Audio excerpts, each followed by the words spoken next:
घरों में आजकल तो फैशन की बंदरवाल होती है, दरवाजे पे जो बंदरवाल लोग लगाते हैं, कहीं मोती की लगा रहे, कहीं काय की लगा रहे। तो पहले जो बंदरवाल होती थी, उस बंदरवाल में कई शहरों में, जैसे काशी साइड में, तो आज भी जो बंदरवाल मिलती है उत्तर प्रदेश में और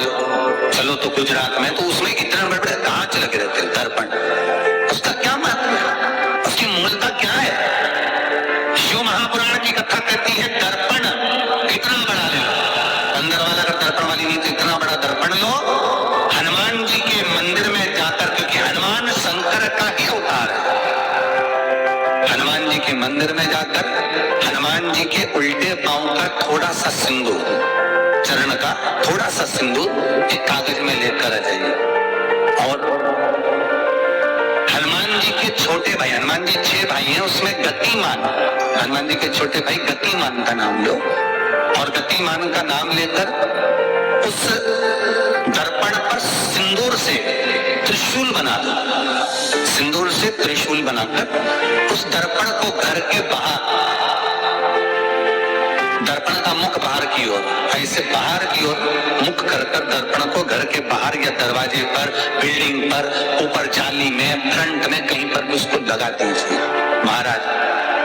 केवल शंकर का स्मरण कर गतिमान का नाम लेकर हनुमान के उल्टे पांव का सिंदूर का त्रिशूल बनाकर जो दर्पण को लगा देता है, आपको 1 महीने के अंदर अंदर मालूम पड़ जाएगा कि पिछले जो महीने निकले हैं उस महीने का अंदाजा लगाना कि घर में लोग कितने बीमार पड़ते थे, और इस दर्पण को लगाने के बाद बीमारी कम हुई कि नहीं हो कम तो ठंडा कर देना, क्या जा रहा है, पर करके जरूर देखना, विश्वास रखकर करोगे, भगवान शिव का अनुमोदन कर भगवान शंकर पर विश्वास रखकर करोगे तो बीमारी घेर नहीं सके। अकाल मृत्यु हो मरे जो काम करे चंडाल का, काल उसका क्या बिगाड़े जो भक्त हो महाकाल का। शंकर की आराधना करने वाला, शिव का स्मरण करने वाला, शिव का निवेदन करने वाला, शिव अर्चना में डूबने वाला, शिव का अनुमोदन करने वाला कभी दुखी नहीं हो सकता। उनका आज तक हनुमान चालीसा पढ़ना नहीं है, आज तक कोई चालीसा, चाहे गायत्री चालीसा हो, लक्ष्मी चालीसा हो, शिव चालीसा हो, पढ़ना ही नहीं आती, बस बैठ गए भगवान के सामने और पढ़ लिया आसन लगा के। नहीं,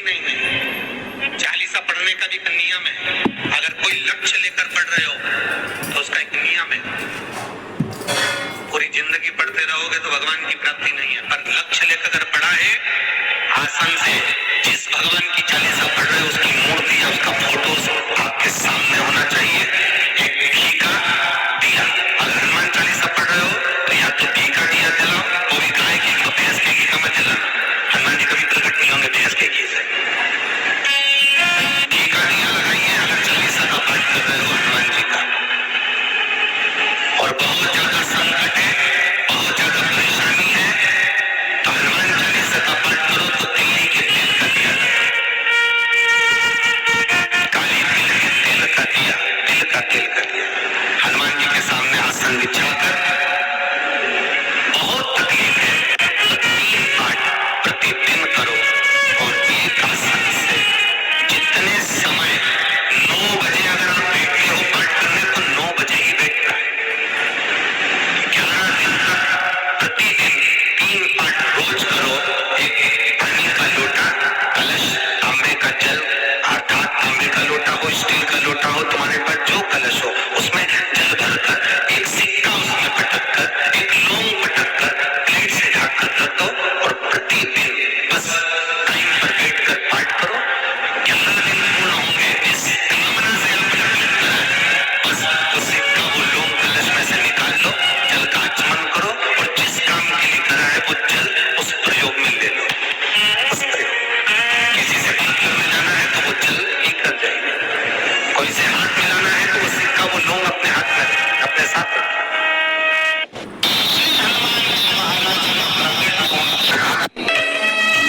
और बीमार नहीं चलता हो, दिक्कत आ रही हो तो हनुमान जी के दूसरे नंबर का भाई गतिमान का स्मरण करो, हनुमान जी के उल्टे पांव का सिंदूर लाकर गतिमान का नाम लेकर स्वस्ति बना दिया जाए व्यापार वाली जगह पर, तो व्यापार अच्छा चलने लगता है। महाराज कोई व्यक्ति पैसा खा लिया, नहीं दे रहा, बहुत परेशान हो गए, मांग कर दे गए, नहीं दे रहा, हाथ जोड़ लिए, पांव जोड़ लिए, सब कुछ कर लिया, नहीं दे रहा, तो हनुमान जी के तीसरे नंबर का भाई गतिमान, गतिमान का नाम लीजिए, पीपल के पत्ते पर लाल सिंदूर से जो व्यक्ति पैसा लेकर गया उसका नाम लेकर बैठे हुए पानी में गतिमान का नाम लेकर छोड़ दीजिए। कि उसको हाथ जोड़कर वो खुद फोन लगाकर बोलता है तेरा मैं पैसा लौटा दूंगा। रतिमान का स्मरण किया जाता है। रतिमान ध्यान दीजिएगा, पंचमुखी हनुमान का एक स्मरण, पंचमुखी हनुमान का एक भाव महाराज, जैसे बहुत ज्यादा तकलीफ अगर व्यक्ति को हो गई है, बहुत कष्टमय जीवन चल रहा है, हार गए हर जगह से और तकलीफमय जीवन चल रहा है, तो पंचमुखी हनुमान का एक शिव महापुराण का और स्कंद पुराण का एक बड़ा सुंदर मंत्र है। उस मंत्र को आप सब एक बार हमारे साथ में बोलें। ओम नमो हनुमते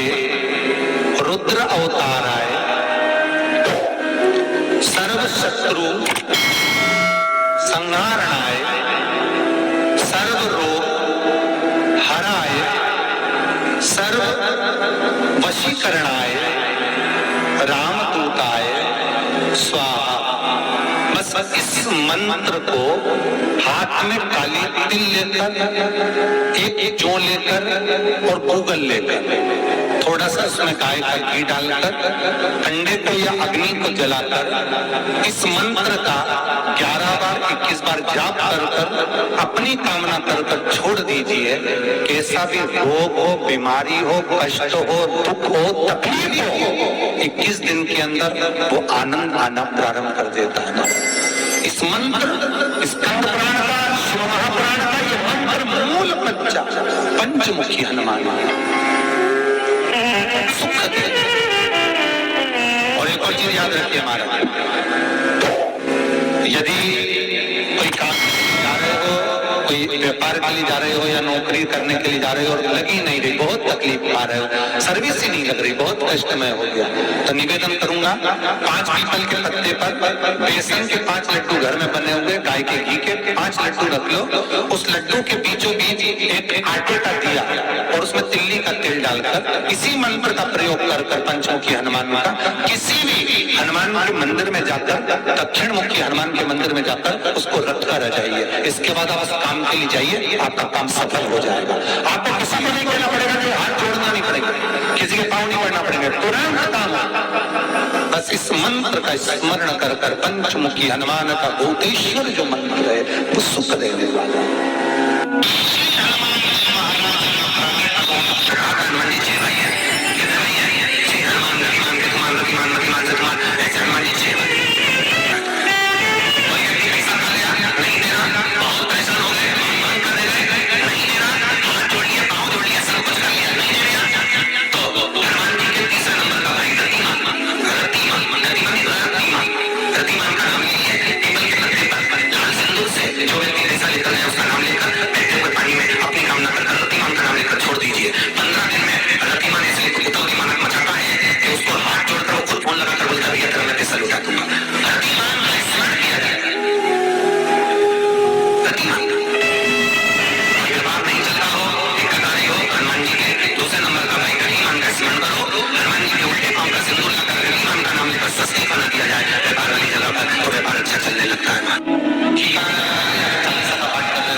सामने आसन बिछाकर,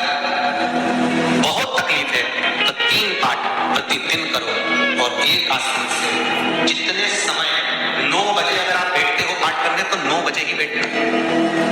11 दिन तक प्रतिदिन 3 पाठ रोज करो। एक पानी का लोटा, कलश, तांबे का जल, अर्थात तांबे का लोटा हो, स्टील का लोटा हो,